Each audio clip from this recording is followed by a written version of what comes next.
सहनाववतु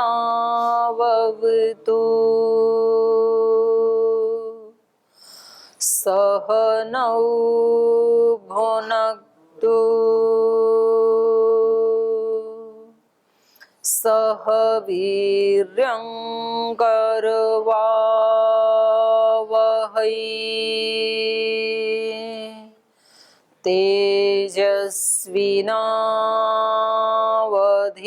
तेजस्विनावधीतमस्तु मा विद्विषावहै। ओम शांति शांति शांति।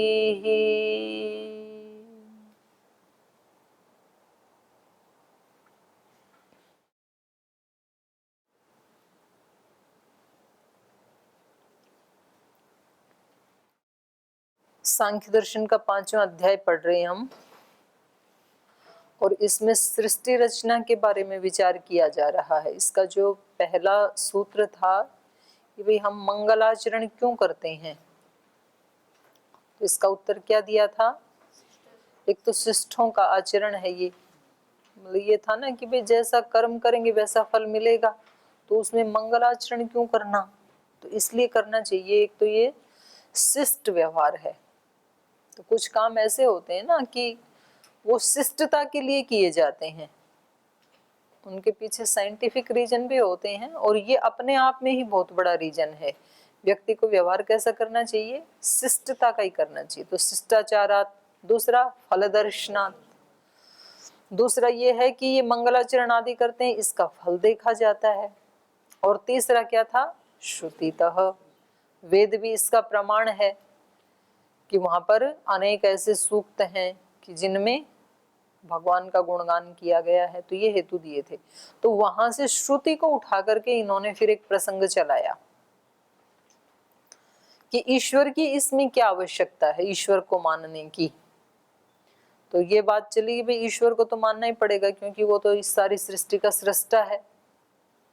तो बोले ईश्वर ही यदि सृष्टा है तो फिर प्रकृति को मानने की क्या जरूरत है? तो बोले नहीं, प्रकृति जो है वो तो उपादान कारण है और ईश्वर निमित्त कारण है। तो फिर इन्होंने कहा कि ये एक लंबा प्रसंग चला, पूरे को नहीं दोहराऊंगी, जहां हमने छोड़ा था वहां मैं आ जा रही हूँ। यहाँ तक आते आते इन्होंने कहा कि सृष्टि की रचना में प्रकृति उपादान कारण है, ईश्वर निमित्त कारण है, और हमारा जो कर्माशय है वो हमारे सुख दुख आदि की संवित्ति का कारण है। सृष्टि बना दी भगवान ने, लेकिन हमारे लिए वो सुखदायी होगी दुखदायी होगी, हमें क्या क्या मिलेगा, उसमें निमित्त क्या है? हमारा कर्माशय, धर्माधर्म। तो इन्होंने यहाँ पर 28 नंबर से पहले जो 28 नंबर की अवतरणी का बनाई थी, तो ये कह रहे थे कि 21वें सूत्र में श्रुति और लिंग के आधार पर धर्म आदि की जगत निमित्तता को प्रमाणित किया गया। माने धर्म आदि जो कर्माशय है वो भी जगत की रचना में निमित्त बनते हैं। किसी व्यक्ति को कैसे स्थान में, कैसे लोगों के बीच में जन्म मिलेगा, उसके लिए वो सृष्टि कैसी होगी, जिनके बीच में पैदा होगा उसके लिए तो वही सृष्टि है ना। तो उसमें क्या है? धर्म निमित्तता, उसका धर्म या अधर्म भी उसमें निमित्त है। इस बात को प्रमाणित किया गया। तो यहाँ पर श्रुति और लिंग की बात जो की थी 21 नंबर में, तो लिंग का मतलब है अनुमान प्रमाण। अनुमान प्रमाण से जाना जाता है ना, एक व्यक्ति संसार में सुखी है, एक दुखी है, एक सर्वांग संपन्न है, एक कुछ विकलांग है, तो अनेक अनेक जो विविधता देखी जाती है। तो ये अनुमान प्रमाण से ये जाना जाता है कि उस व्यक्ति का धर्माधर्म ऐसा रहा होगा। इसको लिंग प्रमाण कहते हैं, अनुमान प्रमाण कहते हैं। लिंग का अर्थ ये है। तो अब ये कह रहे हैं ये जो अनुमान प्रमाण है और जिसको हम लिंग कहते हैं, ये न सकृत ग्रहणात् संबंध सिद्धि। एक बार कोई दो चीजें साथ साथ दिख जाएं तो इतने मात्र से संबंध की सिद्धि नहीं होती। संबंध सिद्धि मतलब व्याप्ति। जैसे एक बार अगर किसी ने धूम और अग्नि को साथ साथ देखा तो इतने मात्र से व्याप्ति नहीं बनेगी। सकृद मतलब एक बार, और न सकृद मतलब केवल एक बार नहीं। एक बार देखा इतने मात्र से व्याप्ति नहीं बनती है, बार बार देखने से भी व्याप्ति नहीं बनती है। व्याप्ति कब बनती है? जब एक के बिना दूसरे का अस्तित्व ही ना हो, तब व्याप्ति बनती है। जैसे अग्नि के बिना धूम का अस्तित्व ही नहीं है, तो व्याप्ति बनेगी कि जहां जहां धूम है वहां वहां अग्नि है। जैसे अनित्यत्व का और कर्तृत्व का, कृतकत्व या कर्तृत्व एक बात है, तो वहां पर कृतकत्व और अनित्यत्व, इनको कभी अलग नहीं किया जा सकता। जहां जहां अनित्यत्व है वहां वहां कृतकत्व भी है, और जहां जहां कृतकत्व है वहां वहां अनित्यत्व है। तो व्याप्ति वहां बनती है। संबंध सिद्धि कहाँ होती है? जहां एक के बिना दूसरा रहता ही नहीं है, वहां बनती। ये कह रहे थे ये। तो ये बीच में ये प्रसंग तो चल रहा है सृष्टि का, और उसमें हमारे धर्माधर्म जो कर्माशय है उसका कैसे कैसे विचित्र विचित्र फल भोग मिलते हैं, वो सब चल रहा था। तो ये जो लिंग प्रमाण आया था बीच में, श्रुति लिंग ऐसे आया था जो 21वें सूत्र में, इसके बारे में ये थोड़ा सा समझा रहे हैं बीच में। व्याप्ति के बारे में, लिंग के बारे में ये आया था ना, श्रुति लिंगादि विस्तत सिद्धि ही 21 नंबर सूत्र में आया था ना। तो श्रुति, श्रुति का मतलब शब्द प्रमाण, और लिंग मतलब अनुमान प्रमाण, और आदि से ले लिया प्रत्यक्ष प्रमाण। तो ये था कि संसार में जो कुछ भी सुख दुख ऊपर नीचे जो भी देखा जा रहा है, तो उसके लिए प्रत्यक्ष प्रमाण भी है, अनुमान प्रमाण भी है, शब्द प्रमाण भी है। प्रत्यक्ष भी हम देखते हैं, जो भला करते हैं उनके जीवन में भला होता है, बुरा करते हैं बुरा होता है, ये प्रत्यक्ष भी देखा जाता है।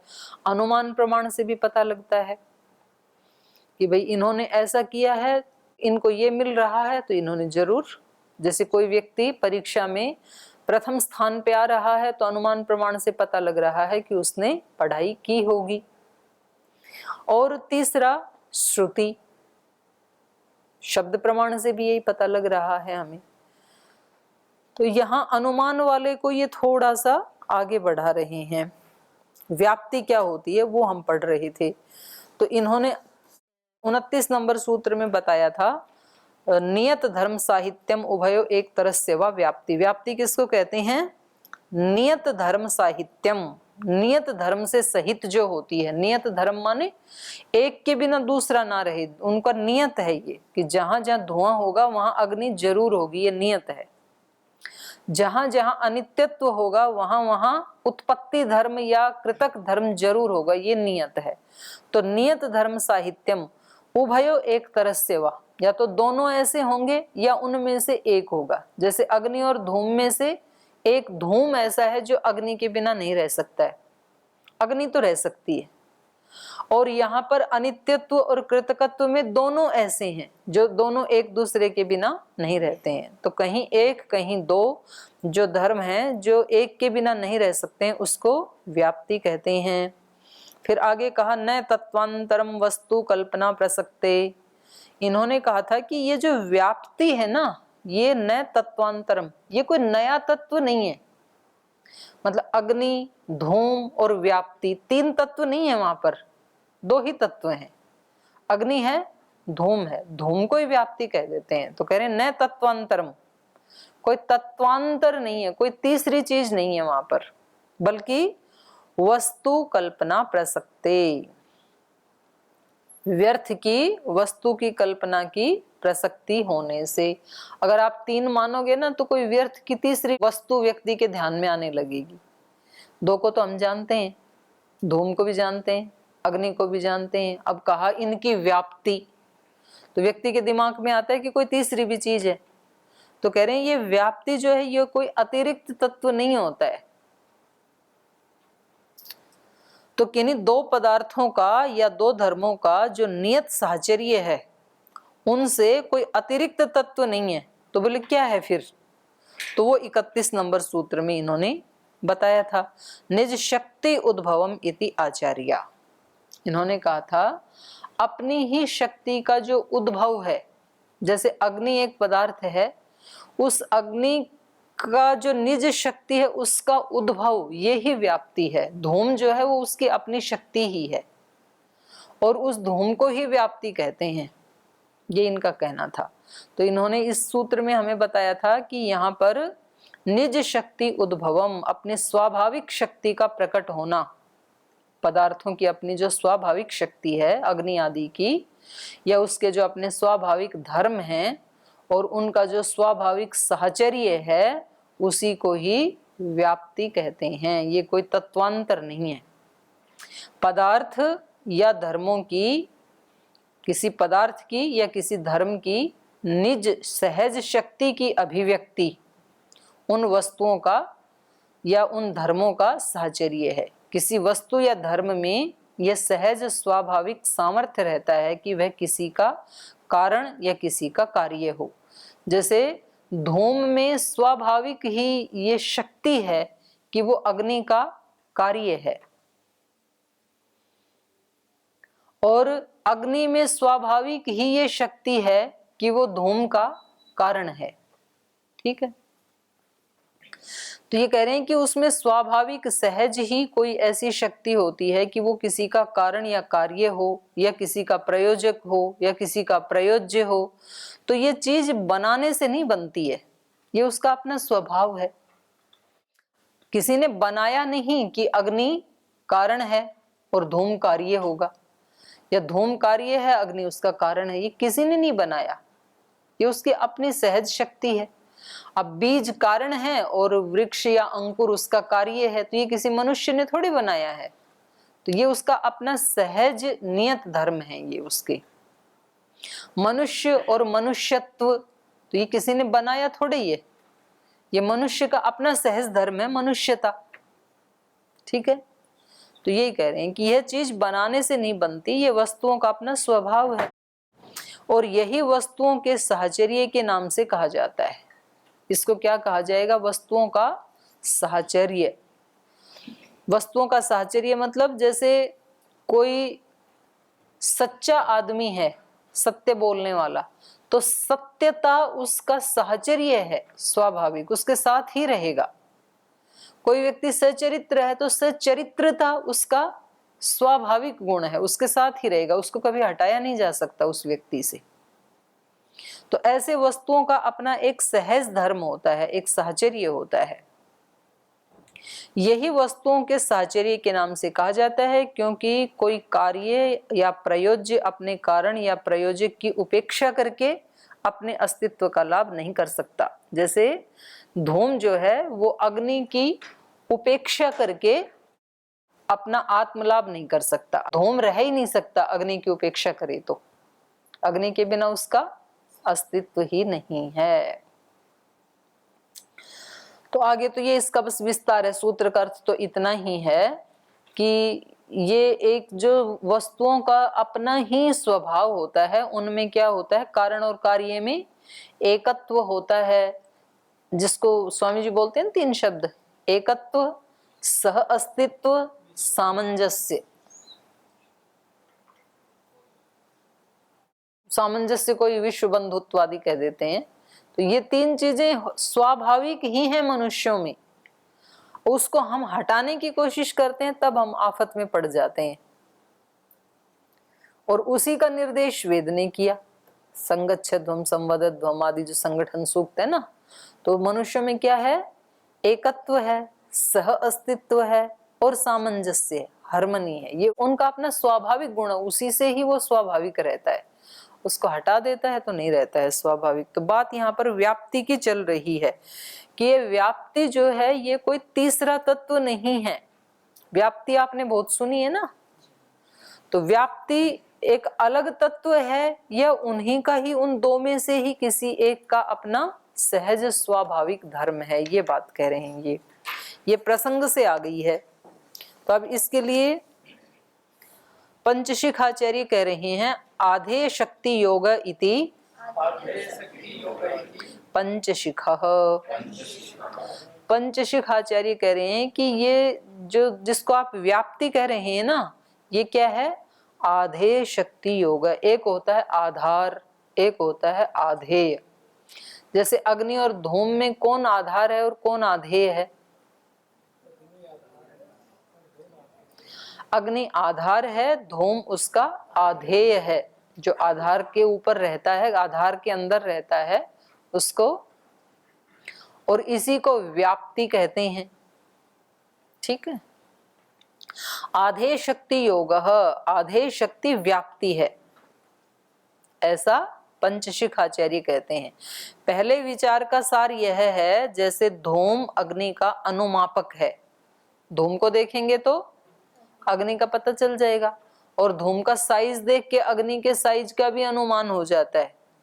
थोड़ा सा धूम है तो पता चलेगा अग्नि भी थोड़ी है, बहुत ज्यादा धूम है तो पता लगेगा कि कहीं ज्यादा बड़ी अग्नि लगी है। तो जैसे धूम अग्नि का अनुमापक है, इस स्थल में धूम अग्नि का कार्य है, कारण अग्नि है और कार्य धूम है। कोई भी कार्य कारण के बिना अस्तित्व में नहीं आ सकता। इस प्रकार धूम का अग्नि के साथ साहचर्य अभिव्यक्त होता है, क्योंकि धूम तो कार्य है ना, और कोई भी कार्य अपने कारण के बिना नहीं हो सकता, तो उसका कोई कारण भी होगा जरूर। तो इसका मतलब है कि धूम और अग्नि का साहचर्य कैसा हो गया? नित्य हो गया। जब जब धूम दिखेगा अग्नि जरूर होगी, क्योंकि वो उसका कारण है, और कारण के बिना कार्य नहीं होता है। जब जब भी आपको संसार में कोई मूर्त रूप दिखेगा, तब तब उसके पीछे त्रिगुण जरूर होगा, क्योंकि उसके बिना वो हो ही नहीं सकता, कारण के बिना कार्य हो नहीं सकता है। तो ये यही बता रहे हैं कि ये कह रहे थे ना कि ईश्वर को मान रहे हैं तो प्रकृति को हटा दो, प्रकृति को मान रहे हैं तो ईश्वर को हटा दो। तो कह रहे हैं ऐसे हो ही नहीं सकता, कोई भी कार्य बिना कारण के होता नहीं है। तो वो उनका नियत साहचर्य होता है। जैसे संसार है तो संसार का और प्रकृति का नियत साहचर्य है। यदि उपादान कारण नहीं है तो संसार हो नहीं सकता है, क्योंकि कारण के बिना कार्य होता नहीं है। और व्याप्ति मतलब उनको कभी अलग नहीं किया जा सकता है। जब प्रलय हो गई तो संसार तो अलग हो गया, क्यों नहीं किया जा सकता है अलग? कारण रूप में रहता है, तब संसार सर्वथा नष्ट नहीं होता है। यदि सर्वथा नष्ट हो तो फिर कभी भी सृष्टि होगी ही नहीं, एक बार प्रलय हुई तो जरूरी नहीं है कि अग्नि है तो उसमें धूम कभी दिखता है कभी नहीं दिखता है। तो जब नहीं दिखता है तो सूक्ष्म रूप में होता है, दिखता है तो अभिव्यक्त रूप में होता है, पर सामर्थ्य तो है ना उसमें। तो इस प्रकार धूम का अग्नि के साथ साहचर्य अभिव्यक्त होता है, पर यह साहचर्य धूम की अपनी सहज कार्य रूप शक्ति से अन्य कुछ नहीं है। ये कह रहे हैं कि ये जो धूम की अपनी जो सहज शक्ति है, कार्य रूप, ये ही व्याप्ति है। व्याप्ति, इससे अलग कोई तीसरा तत्व नहीं है। इस साहचर्य में कार्यता की छाया दिखती है, क्योंकि यहाँ धूम कार्य है, इसलिए वह साहचर्य उसी का रूप है। इस विषय में पंचशिख का ये कहना है कि कार्यता आधेय शक्ति है, व्युत्पादन के द्वारा हम इस शक्ति का आधान करते हैं। पंचशिख क्या कहते हैं कि जैसे धूम क्या है?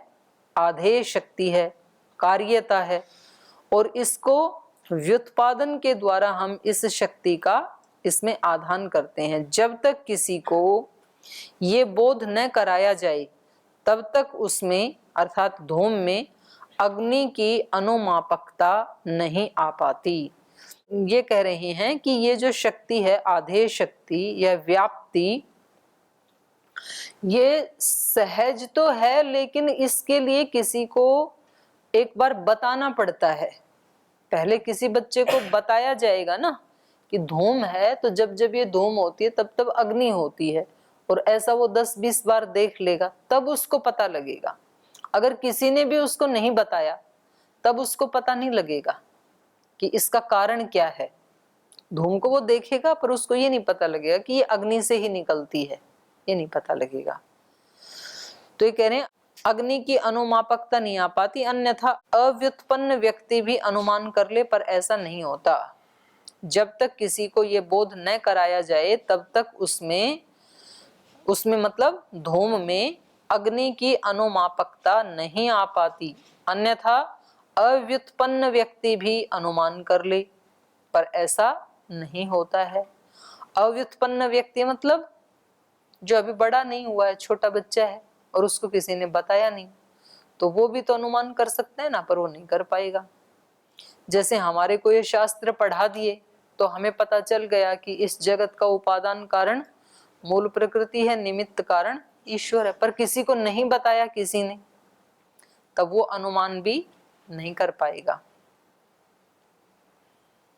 इसलिए यह मानना चाहिए कि धूम में वह शक्ति सहज नहीं बल्कि आधेय है, उसका आधान किया है किसी ने।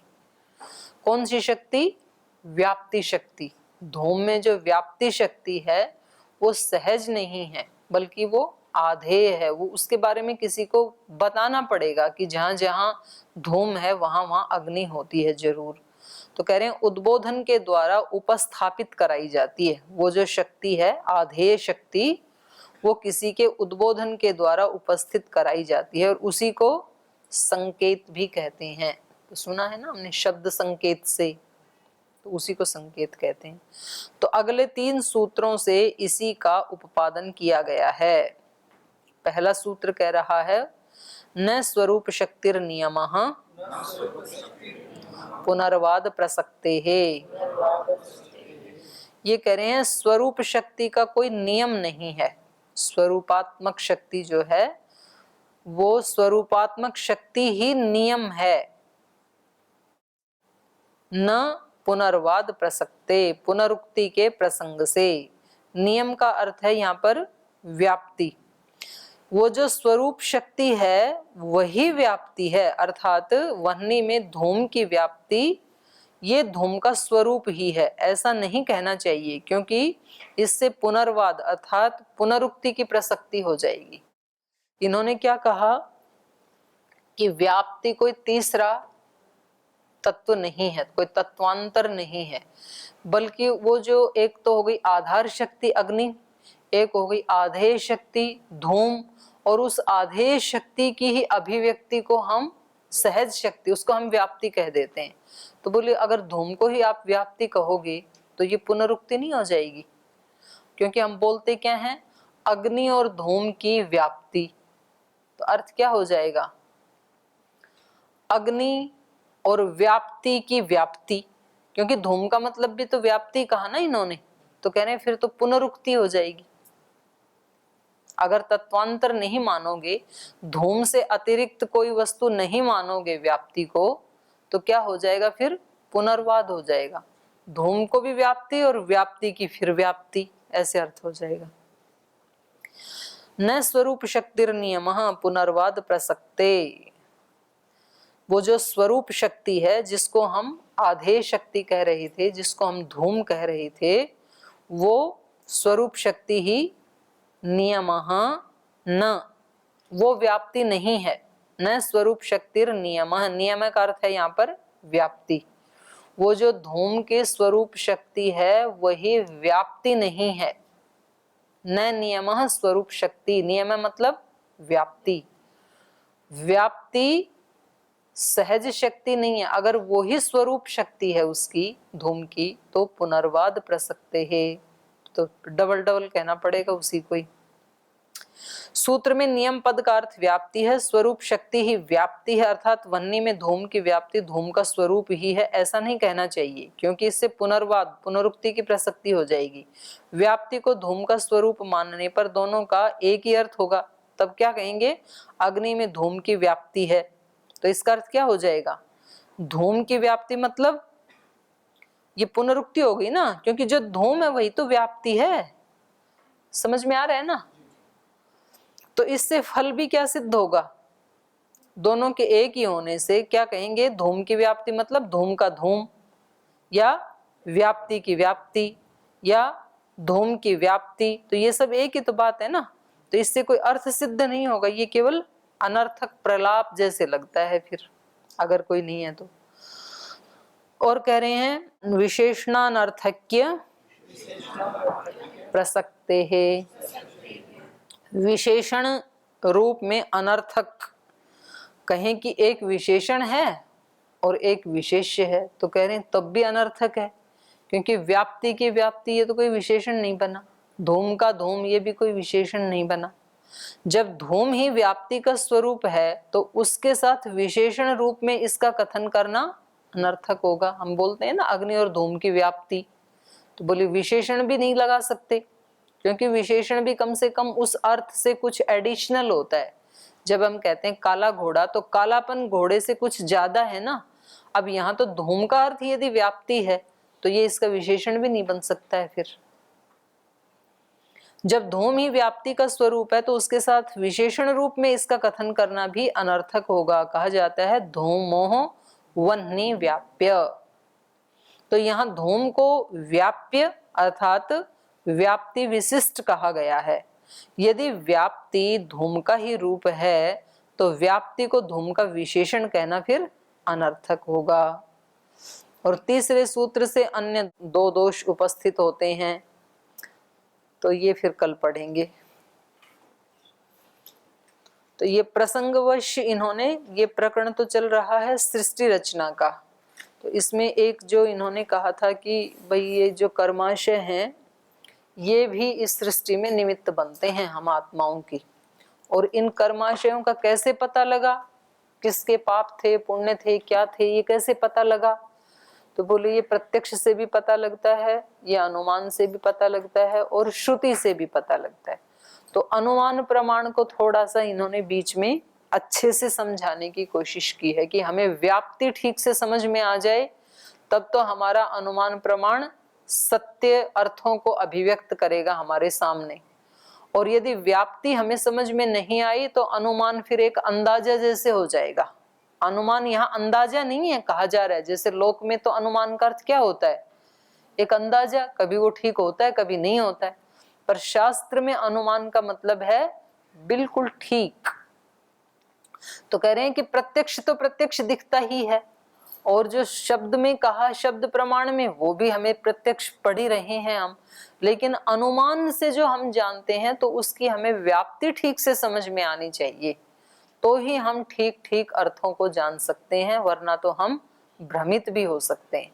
तो इसलिए ये व्याप्ति को थोड़ा सा समझा रहे हैं, तो इसको कल पूरा करेंगे।